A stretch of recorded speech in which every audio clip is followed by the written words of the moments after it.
Hey everybody, you got David Abrams here with Demio Discover along with Brian Moran today, the CEO and one of the founders of SamCart, and I'm super excited to have him on today. And for those of you who came on last week, I do apologize for the miscommunication on the timing, but we're really excited to have Brian on. Brian, thanks so much for joining us today.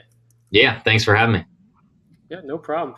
So we're going to get right into this today. We're going to be talking about SamCart. I would love to find out a little bit more about your journey. But before we do, let's talk about SamCart. Just give me a quick rundown of what SamCart is, why you guys started this journey, when you did it, initially who it was for, and what you think is kind of unique about your service. So kind of just the rundown of SamCart. Yeah, so I got started online when I graduated college in 2009. I had a baseball website, and long story short, kind of started a couple other businesses since then. And it was in 2012, 2013 timeframe. We were running a business called Get 10,000 Fans, where we sold information products on how to do Facebook marketing and how to use Facebook to actually sell stuff online. And we had this one major problem in our business, and that was the process of creating custom checkout processes where we could customize the checkout page and add these little kind of secondary offers on our checkout page that people could add to their cart before they buy. And then we had a problem creating one-click upsells, which is essentially as soon as somebody buys, you offer them something else to add to their order. And it's usually some kind of special offer. The same way Amazon says, hey, you might also like A, B, and C. Mm-hmm. And usually your shopping cart is what takes care of that. But at the time in 2012, there weren't really any shopping carts out there that supported that kind of feature. Like one shopping cart kind of does some of the things that are out there, like some of the basic ones. Yeah. We were using one shopping cart at the time. I think we're using Infusionsoft too, which just took a lot of custom code back then. It was a big headache. So we thought, well, look, let's just build our own, and maybe it'll turn into a product we can actually sell, because we were already marketing to a lot of people that were selling stuff online. So we thought, well, maybe this could be a win-win. Worst case scenario, we'll have a really cool product that we can use to sell our own stuff, and that will help us sell more stuff. So that was kind of the birth of SamCart. Was back in the middle of like 2013. We started building it, found a couple buddies of mine that were web developers. So that was kind of the first little small team that we decided, hey, let's try to build this thing out. And kind of the rest is history. We got a working prototype out in the following year, had kind of like a closed beta program for a year, and got it up to the point kind of where it is now, where it's one of the top shopping carts out there, especially for people who understand direct response marketing and understand stuff like conversion rates and split testing and one-click upsell, stuff like that. So we try to keep it as simple as possible, so we still appeal to a lot of beginners. That's actually why we're rolling out our new $19 a month plan this week. So yeah, that's kind of the long story short. Awesome, I love it. And we'll talk about. I would love to talk about some of this new launch items, the new pricing, why you're doing all that stuff. But I guess let me ask you this. So just to confirm, you guys were solving your own pain. You were looking to create a product that would work for you guys in the direct response space for what you were looking to do. And your unique angle was eliminating some of the technical hurdle. Or what would you say like your unique angle going with the product was? Simplicity?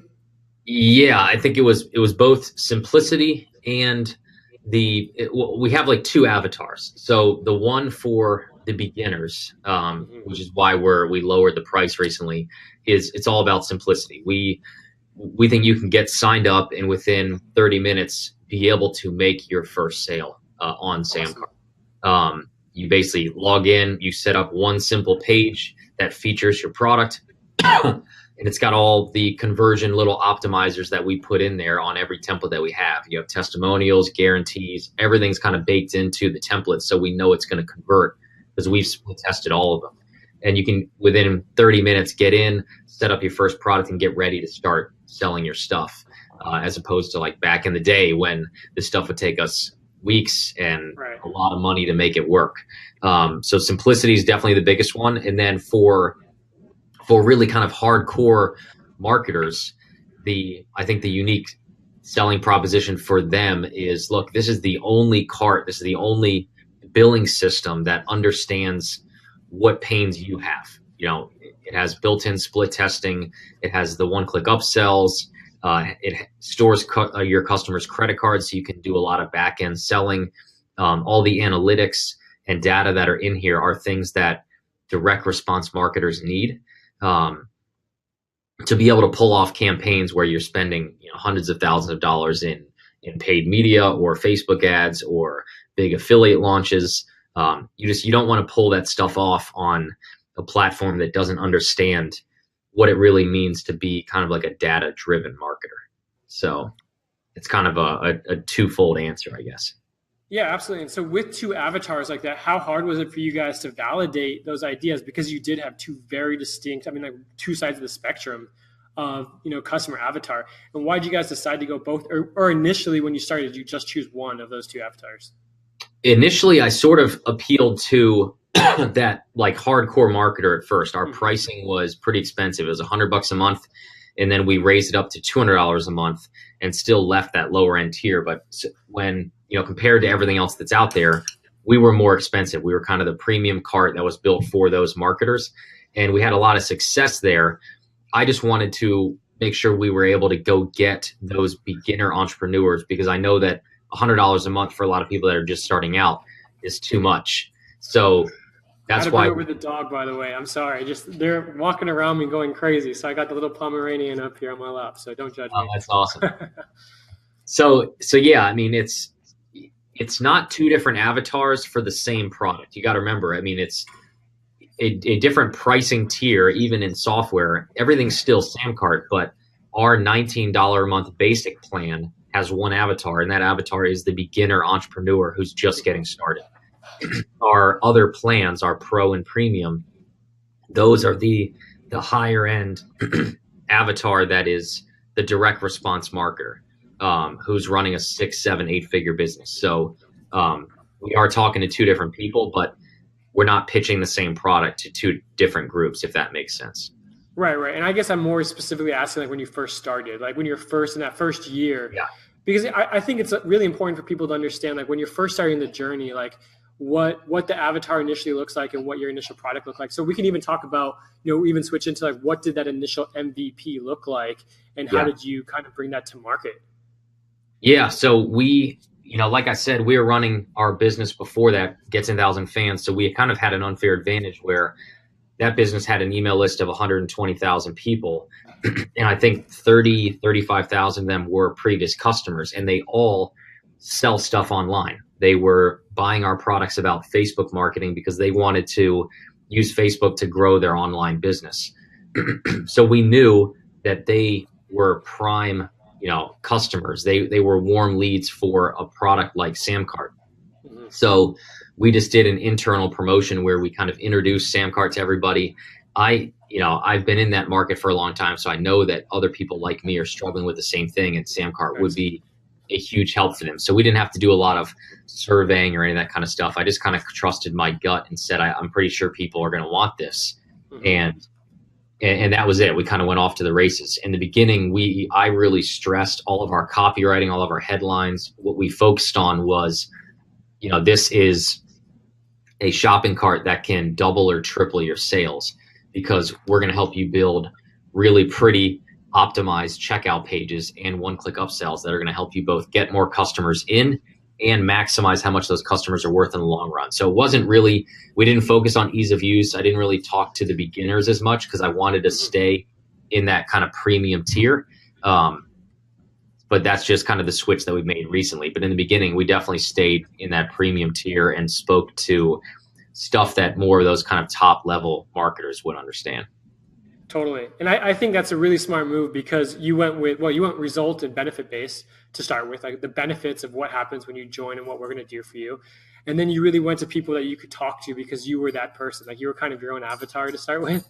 And so you talked to them the same way that you would talk to yourself. So, but I think the one problem is like when you're going to a higher end marketer, and you guys were kind of in a unique position because you were kind of first to the market, right? First into the space.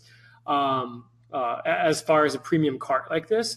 But, I think sometimes serving these higher end markets, you need to have a lot of features. You need to have, a certain amount of things so they can switch from what they're already used to and what they're already doing. Like there's some level of sophistication in the marketplace already because you're talking to the advanced people. They either have programming and stuff like that. So how hard was it for you guys to get your first 100 customers? What kind of, obviously you said you went to your own internal list and stuff like that. You were marketing already, but was it difficult to get them in on this? I guess initially you said it was a closed beta, but it's basically your MVP. You're launching with your minimum viable product. Yeah. So it was definitely an MVP in the beginning. There wasn't a lot to it. We had the core of what SamCart is done. You could build checkout pages. I think we only had one template back then, so everybody's page looked exactly the same. You couldn't customize a whole lot. You could do one-click upsells. It had some really good analytics, but it didn't have all the other bells and whistles that we have now. There was no affiliate center where you can have affiliates sell your stuff. There wasn't a whole lot of extra analytics on top of just kind of the basic, how much money am I making? And luckily our list was big enough that when we did that first internal launch, that got us our first 500 customers right off the bat at $100 a month. So, if our list was smaller, it probably would have taken a lot longer, but we got that first 500 in, and then we sort of closed down sign up and just worked with those people for probably 6 or 8 months. And then when we came back out, we did another internal launch, if I remember right, a year later, and we got another 700 or 800 people in because we had grown our list over that year. So we just did another big kind of internal launch. And then at that point, we were probably like 1,200 customers. And then that was kind of it for our own list. So we got our first 1,000 or so customers just because we emailed our list and told them about it. And did a good job explaining why someone wants it and why it's going to help them.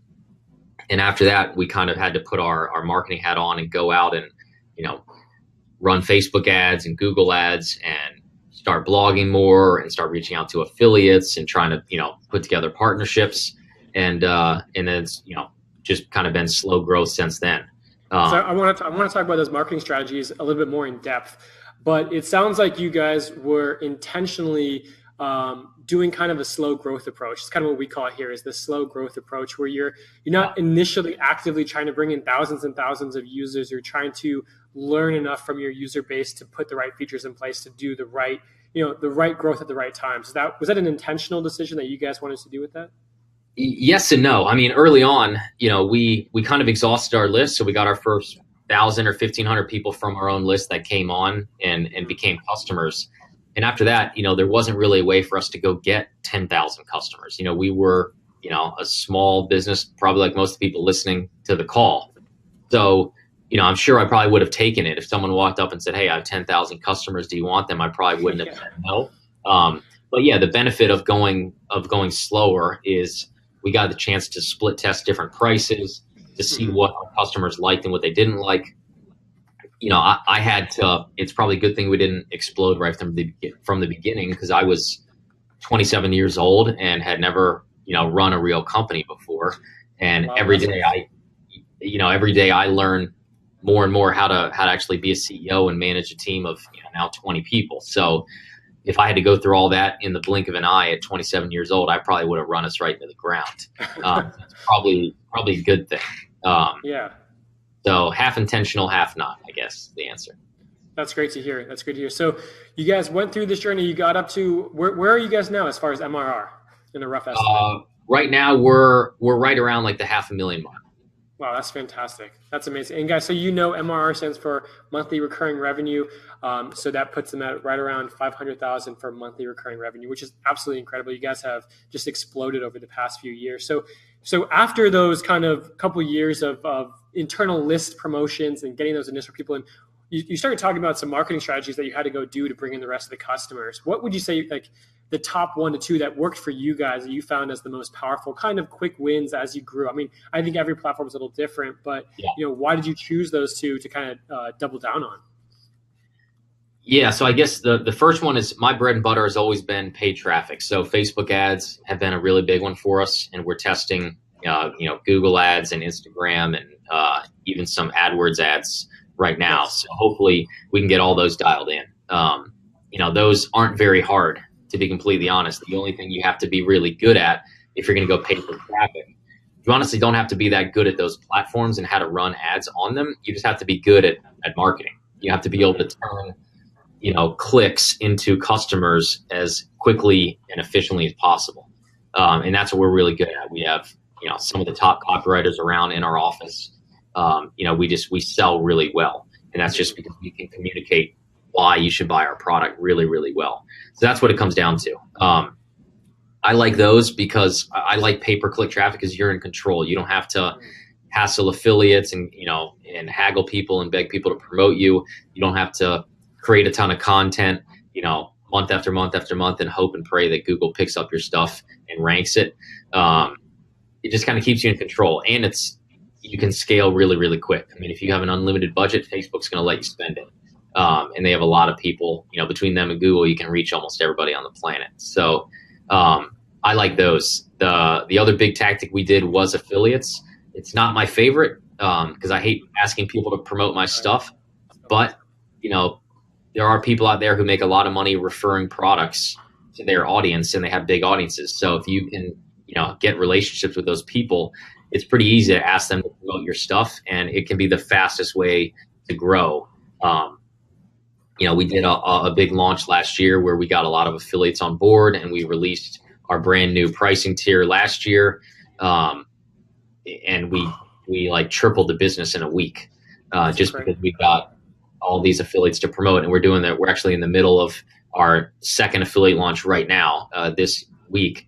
And we're announcing our new basic $19 a month level. So if you're listening to this call, you probably have seen a bunch of emails in your inbox from other people, not just from me, but announcing our plan. And those are all of our affiliates and friends and mentors of mine that have decided to help us promote this thing. And it is the fastest way to get yourself on the map and to get a lot of proof out there and to spike sales. It's not a way that I would recommend running a business, built solely on affiliates, because you just can't, no one's going to care about your business the same way you do. And you don't want, the lifeblood of your business to be in the hands of someone who doesn't care as much as you do.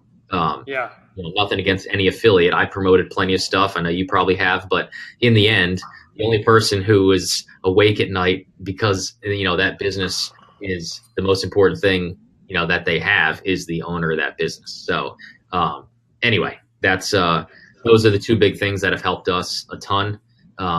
Obviously our own list from, 5-6 years ago is still one of our primary drivers.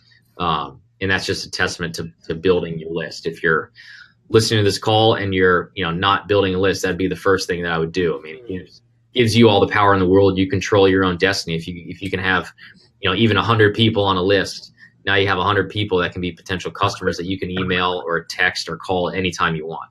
You don't have to, pay Facebook to market to them. You don't have to beg an affiliate to market to them. If the bigger you can build your list, the bigger your business is going to be. And that's just kind of how it works. Yeah, I love that. No, and I totally agree. We were able to build up some initial momentum too and get kind of an initial list built. Not as big as your guys's, but it definitely helped us as far as initial growth and stuff like that. Just talking about, because this was kind of like one of the hard parts for us, is we definitely wanted to do paid advertising because we agree with you. Like the affiliate stuff, it's like you're not really in control of your own growth, right? You're only in control of what you can get the affiliates to do. But with paid advertising, when you're a small business, you often don't have that much marketing budget to really set aside for paid advertising. I know you guys initially got about 500, you said, customers in, but where did some of that budget, or where did you see when you first started some of that ad budget come from? Are you setting aside a certain percentage of profit to advertising, or how do you guys kind of set that up? Yeah, you got to set it aside. I mean, you just have to. As hard as it is, it's, and I struggle with this every day. We'll do a big promotion and all of a sudden we have an extra 30 grand a month laying around. And the first thing I want to do, which is crazy because I should be the first one that doesn't want to do this, but I want to go hire people. I want to build our team. I want, more developers in here to help us build this tool and make it, even cooler for all of our customers. I want to hire more support people so we can take care of our customers better, or hire more marketers so we can, just continue to grow this thing. But you have to set aside money that is put aside and you're okay losing it, or you're just never going to be in control of your own destiny. You just have to. I mean, if you're one of the best marketers in the world, you don't need an ad budget. You can go in and you can say, all right, Facebook, here's, or Google, here's $1,000. and send all of that traffic through this sales funnel. And I've optimized it so well that I know that $100 is going to give me $100 back on the other side.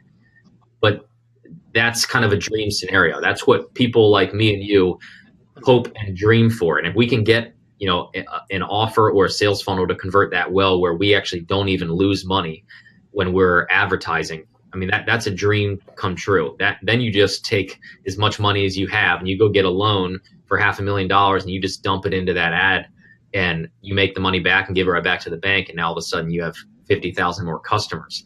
But the problem is it's not that easy anymore. It was easy in 2011, 2012, when Facebook ads were 25 or 50 cents a click.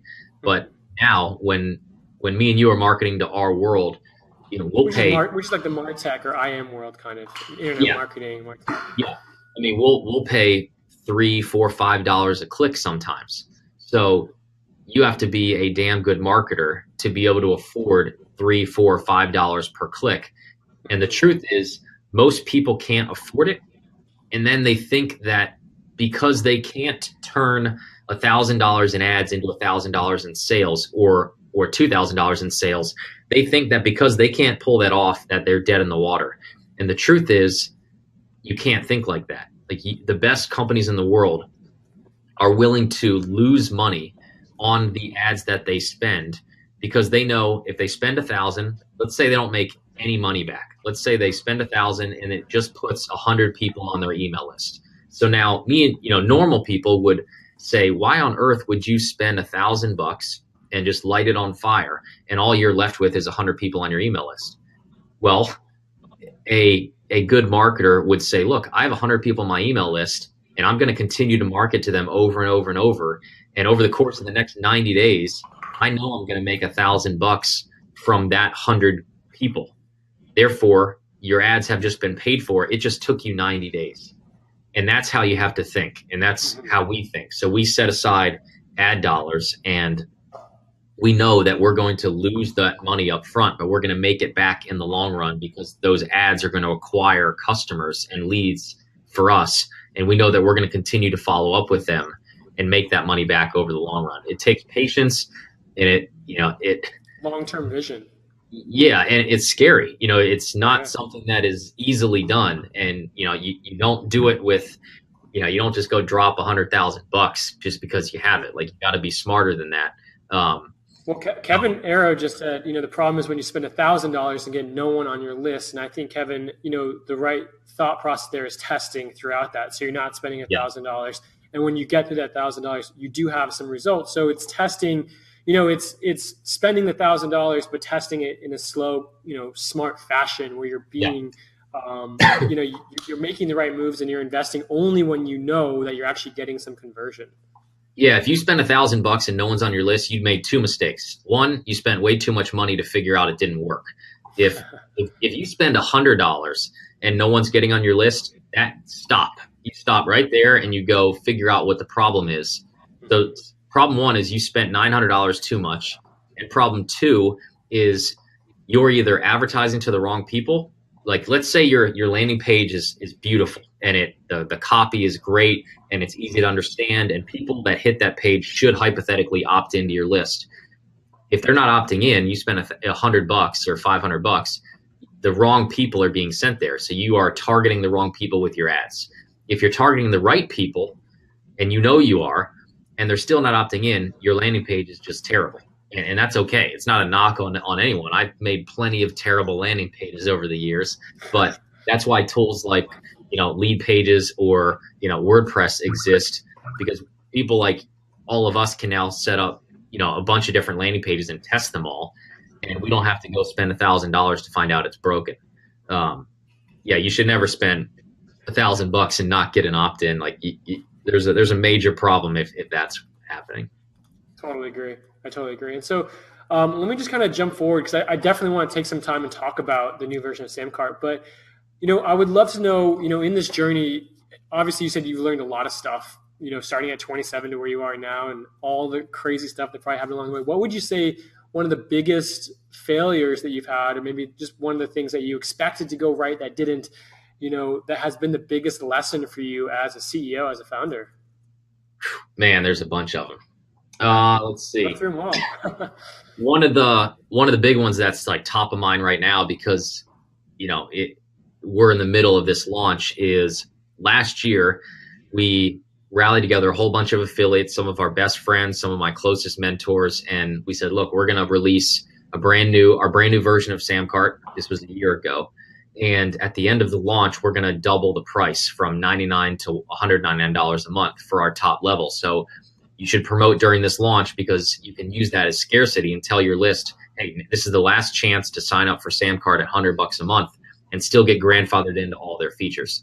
So the launch was insanely successful. It was 2.5 times bigger than any launch we'd ever done in the past. It was just over $2.5 million, and we like tripled the company in a week. Put in almost 2,000 new customers, and I thought, it was an amazing success. Well, what we realized about 60 days later was we hadn't thought through the customer support issues that we were going to have. And we were testing something on the pricing side. It was $1,000 offer, and we had a payment plan that was 12 payments of $100 a month. And that payment plan really confused people, because our normal price for SamCart was $100 a month, and people were signing up for this launch offer, which was a committed payment plan for a year. And my guess is they were assuming it wasn't really a 12-month commitment, because most software, when you buy it, is just month to month. So a lot of people signed up thinking they could get out of it, and it wasn't a full, a 12-month commitment, and it was spelled out. It was, we did the best job we could to explain to people, look, this is, if you sign up for this, you're getting all these extra bonuses. Therefore, you're essentially committing to a year of SamCart and all this other stuff. So those two things, the support issues that we had, and then the miscommunication on the marketing side, really came back and bit us, because we just weren't ready for it. And it hurt. It hurt a couple relationships that we had with affiliates. Not irreparable damage. I mean, some of these are good friends, but it was a tough scenario, and it's one of those things that you wish you could go back and redo, but you just gotta live and learn and move on and try to fix the issue as fast as possible. The good news is, this is why I love business, because it's just a never-ending game. You can never, I grew up playing baseball, so I always think about that sport. Like, there's no such thing as a hitter that bats 1,000. Like, it just doesn't happen. Like, but that's always the goal. You want to be the perfect athlete or have a perfect record. And in most sports or competitions, that's just impossible, unless you're like Usain Bolt or something crazy. But you usually don't always win. And that's what I think makes it fun for me. So we made a lot of changes, especially in the last couple months, and we've learned a lot because of those weaknesses. And back then, I could have just, put my head down and put my tail between my legs and just decided, hey, this is just too difficult, or was too embarrassing, or whatever it was. But we tried to fix the problem as fast as we could. It took a lot longer than I thought, just because as your team grows, things get more and more complex. But we are well on our way to fixing the problem. Our customer support, we measure this stat called the CSAT, which is customer satisfaction. You usually get surveys like, how was this response? Was it good or bad, or whatever? And ours was at like 72%, which I didn't even know if that was good or not. And then we started finding out other businesses were, usually at 80, 85%. So that ours was way low, and I didn't even realize it. But because of the tweaks that we've made, we have a new leader in place of our team. It's now at 93%. Our Nps Score, which is, again, kind of another software thing. If you're not familiar with it, just Google it. But it's basically that survey that says, how likely are you to recommend SamCart, 0 to 10. And the scores can be anywhere from -100 to 100.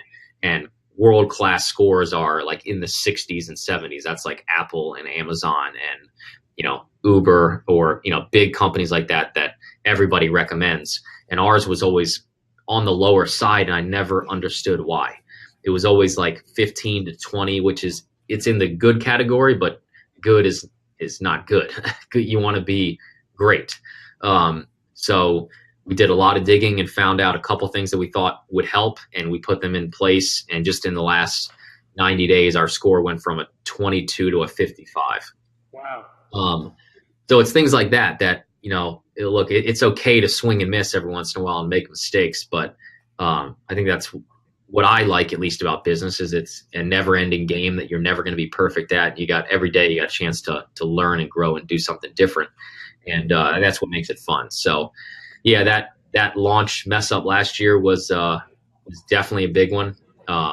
There's a bunch of other ones. Just for me now, what's funny is the mistakes that I find myself making more now are CEO type mistakes. So I'll mess up in things that I say to my team that I shouldn't say, or under communicating to them, because I love just being in, this is my little back office where I'm like away from everybody's in the office on the other side of this wall, and I'll sit in here and just be working all day instead of leading my team, which is not a problem that I had 3 years ago when we only had 5 people, because it was a whole lot easier. But now with 20, I have to take on a completely different role. Has it been hard for you to kind of take on a new role?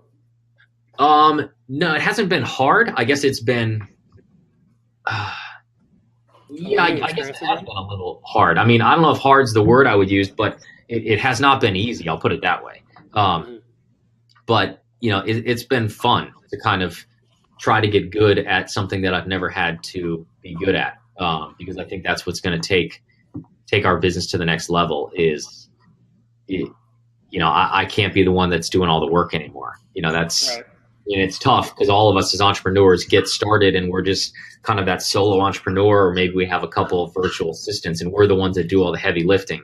And that's good. And it's a good thing because we understand our business better than anybody. But I think as you grow, once I started getting to 10, 12, 14 people, you start to realize the more that I try to do, the more I get in everybody else's way. Become the cog in the wheel. Yeah, 100%. So, yeah, I mean, it's a fun journey to go through. So it has been hard, but not in like a negative way where, I'm frustrated because it's so difficult. It's hard because it's not easy, but it's still fun and it's challenging, I guess is a better word. Yeah, I think thinking of it as struggle is a part of it. Struggle is an area of growth. Struggle makes you figure out what works and what you want to have and what you want to dig into more. So I think it's all part of that journey, is that struggle. And I guess it kind of ties into my next question is like, what is your why? Like, obviously building a business is ridiculously hard and there's a lot of tough times. Like you said, probably trying to clean up some of the stuff in the last launch was probably mentally grueling. And I guess sometimes it's like spiritually draining. It's like, why am I doing this? What is your why? Why do you, and how did you develop that when you first started? Yeah, man, it's a good question.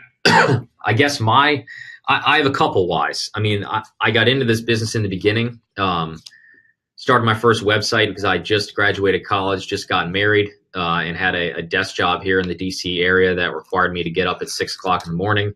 And my wife was, we had just gotten married and I'm up at 6 a.m. out the door. She doesn't even wake up till like 9 or 10. She loves sleeping in and staying up late.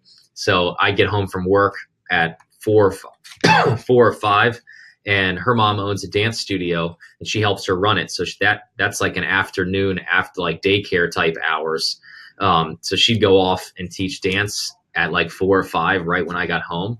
So I'd come home from work, she'd be going out the door. I'd say hi and talk to you later. And then she'd get home at 9 or 10 and I'm like ready to go to bed because I got to get up early in the morning. And it took like 2 weeks of that schedule for me to realize this is not the way to live life. I just got married. We should be spending every waking second with each other, and we're seeing each other for like 10 minutes a day. And that's just, for me, it was just like, it was a crime. Like it was just, this is not okay. And so, yeah, that's when I started looking for some sort of opportunity that would help me quit my job. And that's when I got, kind of found this whole online marketing world and got, started my first site, which was a baseball site where I sold ebooks, and then just fell in love with the marketing side. So my why has always from the beginning been because I want to live life on my terms and be there for my family. At the time, then it was just my wife. Now we have 2 little kids, and it's even more important now. I never want to miss, a baseball game for my son. I never want to miss a ballet recital for my daughter. I never want to not be able to be there for my wife if she's having a tough day. So no matter how big we get, that's definitely my number one. Love. You know, yeah, and underneath all of that is, I, like anybody else, I want to make enough money so that, I can provide for my family and have enough money to do some fun stuff on the side, and then hopefully have a ton left over where, I can give back and, and do stuff, whether it's for employees that work here or for customers that use the products we sell, or for, the community that we live in, just be able to make an impact bigger than I could have otherwise. So yeah, I think those are the two biggies. Obviously, there's probably dozens of other ones. I love building the team here, and I love trying to make my employees' lives better and give them a taste of of what it's like to be able to kind of live life on your own terms and make your own schedule, and try to give them as much freedom as I can, because I don't ever want anyone that works here to have the same feeling I had at my old job. Like, that would be, I will have failed if people have that same thought process that I did. So yeah, I guess that's kind of a glimpse into the why. Dude, that's amazing. And you've given some really incredible answers across everything here, super transparent. And I think love, and you're also looking to make an impact. I think those are just, great reasons. And it pushes you probably through the hardest of times.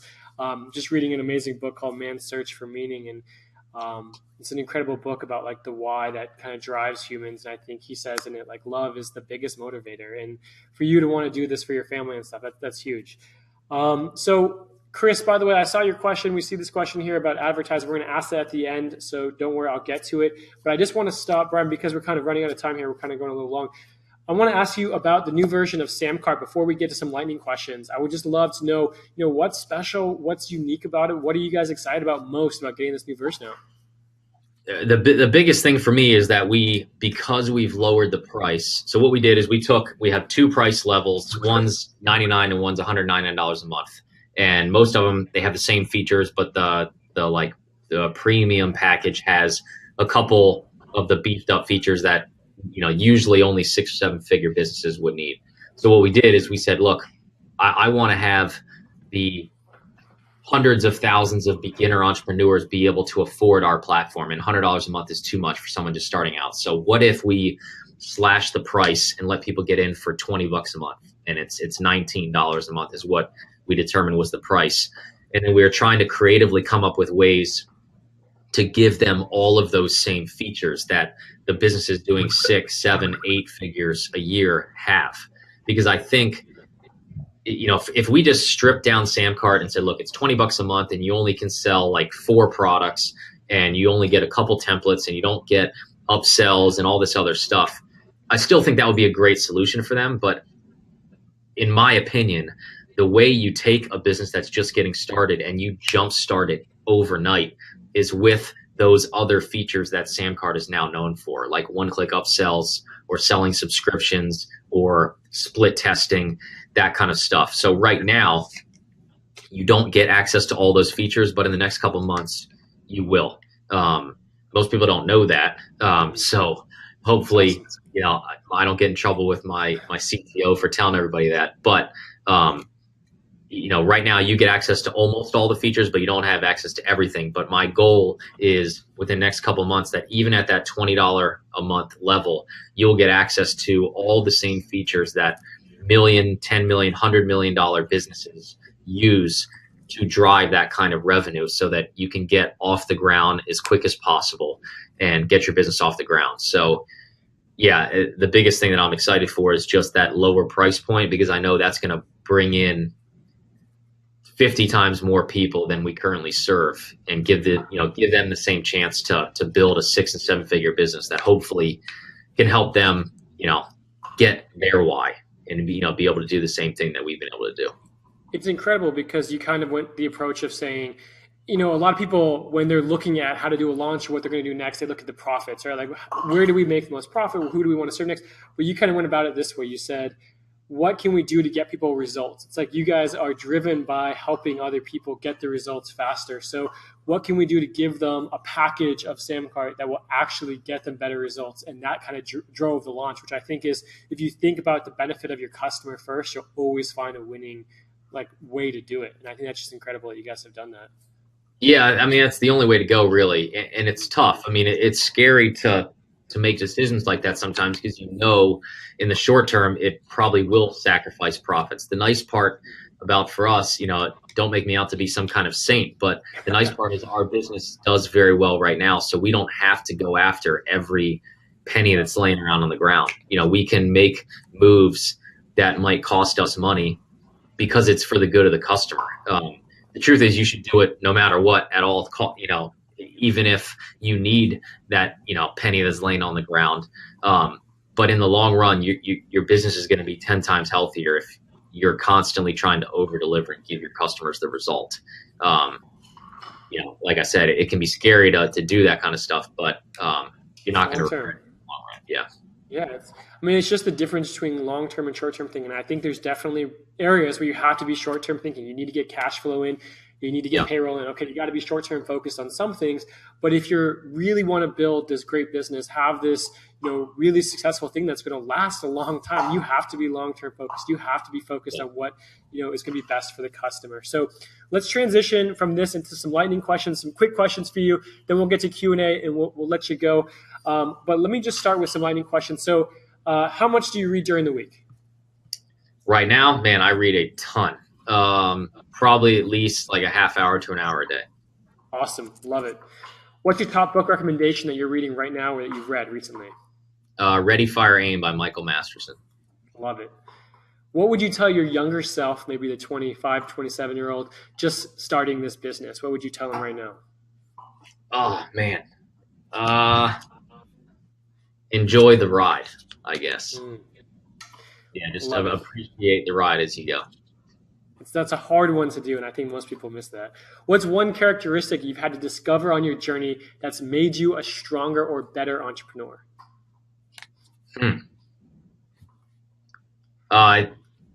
Without a shadow of a doubt, like trusting my team.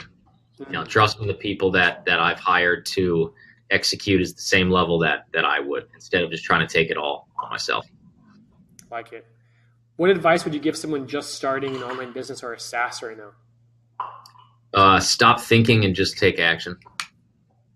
Love it. And one thing you're most looking forward to in technology in the next few years? Oof, man, that's a good one. There's a lot. There's a lot of stuff coming.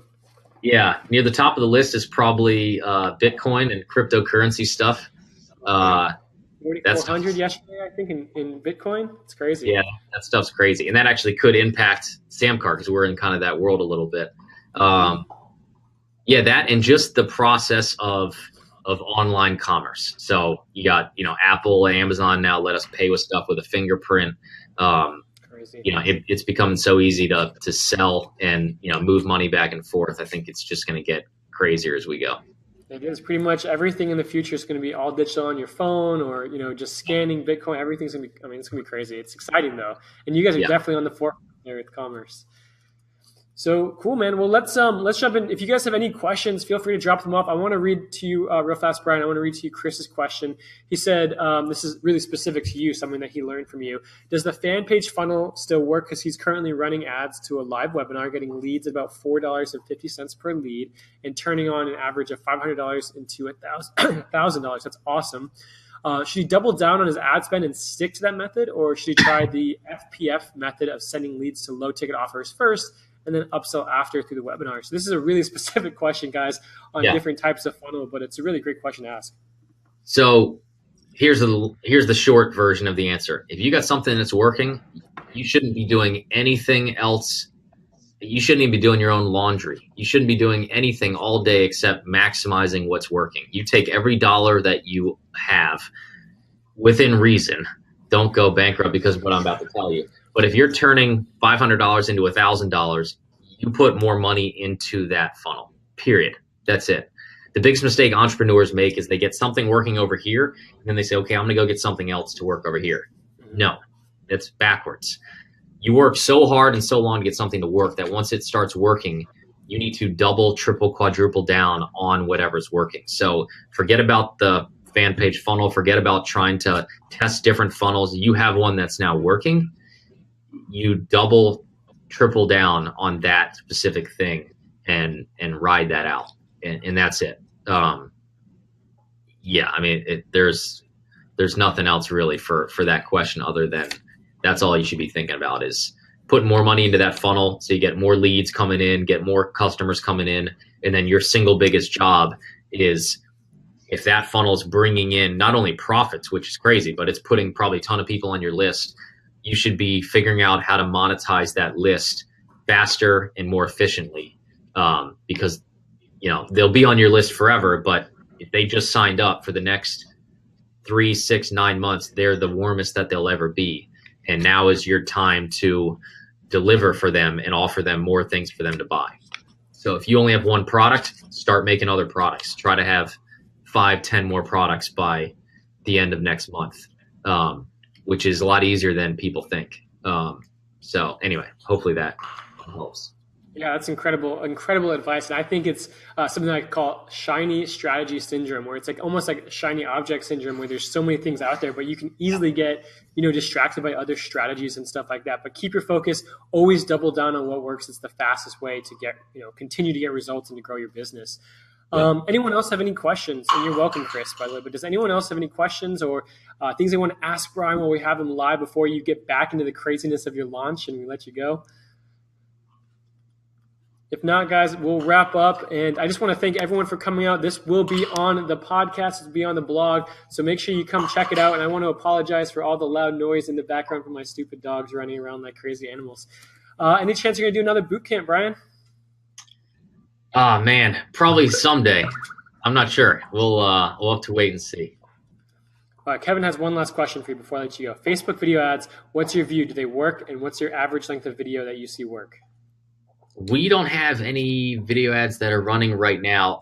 I think they work because close friends of mine that I trust and that are some of the best marketers in the world are using them, and they're using them very effectively, better than normal ads. So it's one of the things that after this launch is over, I have our ad guy, Chris, is on his list to test them out and see and figure out a way to make them work. Because all the stats I've seen, they seem like they should be good. Stuff like length of video, that's like one of those questions that seems important, but in the end it's not. There's no secret hack, secret length to a video, secret length of a headline, length of a sales page, length of a sales video. Good marketing is good marketing, doesn't matter how long or short it is. So that kind of stuff, just try not to get bogged down with the details, because in the end it doesn't matter. Or very rarely does it end up mattering. So just model what works. If someone else's video looks like it's working, you've seen that ad been running for a while, just make a video that's the same exact length and, speaks to the same pain points as theirs, and it'll most likely work. So I wouldn't lose sleep over the length of it. That's awesome, man. You've dropped some amazing, nuggets of information here. And I just want to thank you again, Brian, for coming on and sharing some of that with us.